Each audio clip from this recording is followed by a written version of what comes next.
Hello everyone, this is Isaac White from the Crockett Tavern Museum here in Morristown, Tennessee, and we'd like to welcome you to a special episode in honor of the upcoming New Year. Now, what if I told you that if you wish to receive good luck and fortune all year long, then all you would have to do is eat a simple dish? Yeah, sounds like a hill of beans, right?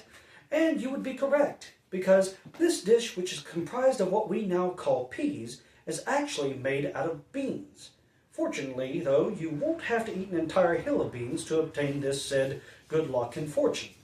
Rather, a single serving of Hoppin' John will do. And this simple fare, comprised of black-eyed peas, rice, and pork, has graced the dinner table since the 1800s as far as we can tell, although it could possibly be older. And like many things we've discussed here on the channel, Hoppin' John has a much more complex history than a simple tradition. But that does raise the question, and that is, where did it come from and how did it become associated with the New Year's traditions? And not only that, where in the world would it have gotten such a name as Hoppin' John? Well, the first recipes for Hoppin' John appear in cookbooks in the 1840s, although beyond a shadow of doubt, this dish of black-eyed peas, rice, and pork was being cooked by the enslaved peoples in the South long before then. But it was believed to have originated in the Low Country in South Carolina. You see, there was a time when the farmers around the river delta regions of South Carolina were trying to find a good crop to plant and grow that would survive and thrive in the hot, muggy weather. And rice was deemed to be a natural choice because it thrived well.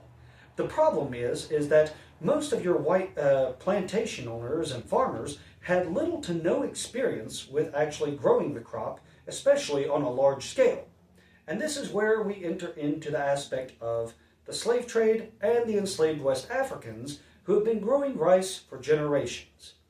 Now, they not only had experience with growing rice, but they also had experience with growing black-eyed peas. Now, before we dive into a little bit more of the history, it should be noted, as we'll find out here in the recipe, which I'm going to share with you in a few moments' time, that although black-eyed peas are the most traditional form of pea or bean, if you will, that we put in this dish, it can be made out of other peas or beans.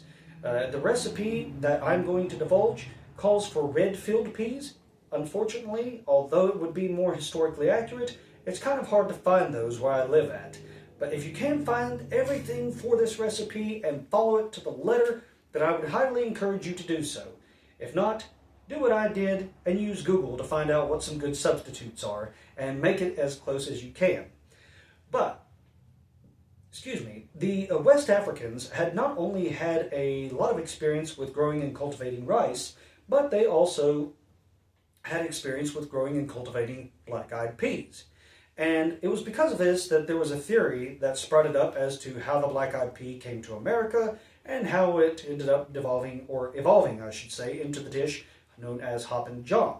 And that theory is that the West Africans would bring sacks of the peas with them, and they would take them and plant them in their new surroundings as a way of not only surviving, but making a dish which reminded them of their lost homes.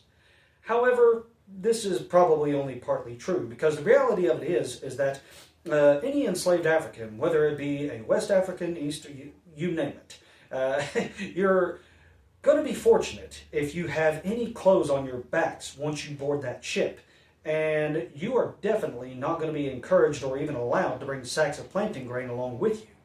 Rather, the more legitimate answer to this question is that the slave traders saw the black-eyed pea, like other things, such as rice, as an economical way to feed their cargo.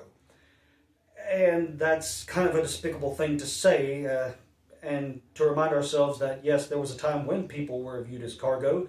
It happened to many cultures, but the Africans today are the ones we are focusing on. But nonetheless, when they figured out that it was an economical way to feed the slaves, then they brought it along with them. It was planted widespread, and so this is where we see the more likely theory as to how the black-eyed pea and, as a result, Hoppin' John arrived in America. But what is less sure is the origin of the name of the dish, Hoppin' John. Now, an old folkloric legend says that there was an old hobbled or crippled man who was referred to as Hoppin' John, who became well known for selling peas and rice in the streets of Charleston, South Carolina. Another source states that slave children would actually hop around the table in eager anticipation of the dish.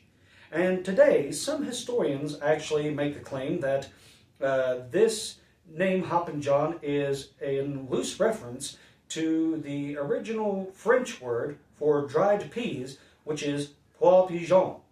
However, there are some historians today that have come up to bat, and they have pretty much not only denounced this theory, but disproven that theory. So the actual origin of the title of the dish remains unknown to this day. And what also is still a little fuzzy is how in the world Hoppin' John came to be associated with the time of the New Year, as well as bringing fortune and good luck. Because it's a dish of the enslaved, that seems like something that's not really going to bring you much luck. But it depends on what your take on luck is. Now, luck for some people could be finding a dollar bill in the street. It could be getting a tax write-off or something like that. But for the slaves at the time, their good fortune or good luck, aside from possibly obtaining their freedom, would be that around the time between Christmas and the New Year's, they were typically given that time off because there were no crops growing at that time. And so there was no work for them to do, so to speak. Now, because of that, they would typically consume this dish around that time because salt pork had been put up or pork had been hung up in the smokehouse, and you had dried peas as well as rice stored away. So it was a quick and easy dish with all the ingredients right there. You throw it together, and it makes a nice filling meal, which one could simply just sit back and relax with. And in some way, shape, or form, that tradition of believing that the dish is associated with good luck or good fortune has continued on to this day. And in fact, it's interesting to note that some of the most notable side dishes that are still served alongside Hoppin' John in and of itself are collard greens, which resemble paper money, as well as golden cornbread. You not only have that, but you have to bear in mind that some people claim that the black-eyed peas themselves are supposed to represent coins. And some families will actually go so far as to boost the potential of their dishes by placing a penny under the dish or adding extra pork, which is purported to bring further good luck to the family or the individual. And if you want a taste of that good luck, then I would highly recommend you try this recipe right here. Yes, I'm unashamedly reading the recipe off of a piece of paper. Trust me, it's a lot to memorize, a lot of different steps. But this is one that I got while I was doing research. I stumbled across a video from the YouTube channel Tasting History with Max Miller. He does a wonderful job with every video that I've seen so far. If you have not seen his channel, I would highly encourage you to check it out. But in this particular recipe, he has a guest star, Michael Twitty, who helps him to learn more about the history and origin of the dish, but also to talk a little bit more about the history of the enslaved peoples in the American South. But I'm getting a little ahead of myself. If you wish to obtain some of this good luck, then what you'll need is 2 cups of red field peas. Now, as I said before, I could only find certain ingredients, so I used black-eyed peas. Now, although it may not be more historically accurate, it is more traditional.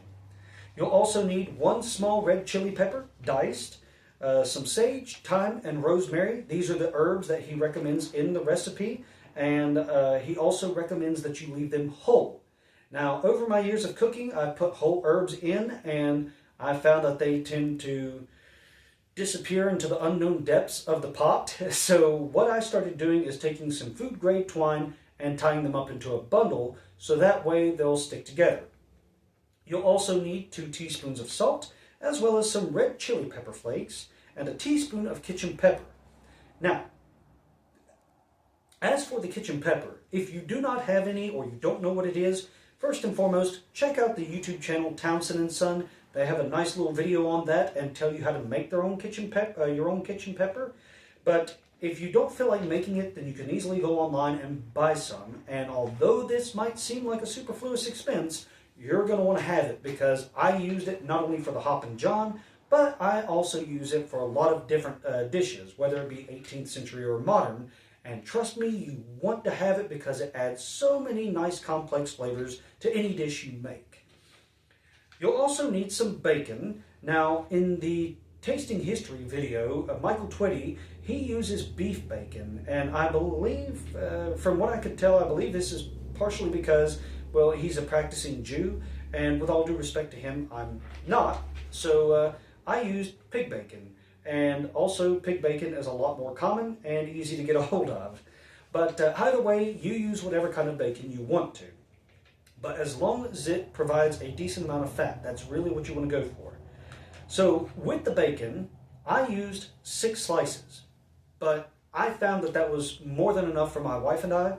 You can do 8 slices of bacon, or you can do a whole pound of bacon. You really can't go wrong with bacon.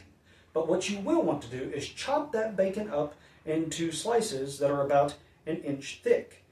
All right? Next, you're going to want to have 3 onions on hand. You're going to want to either roughly chop them or dice them. Not too finely, though. Next, you'll need chicken broth, and lastly, 1 1/4 cups of rice.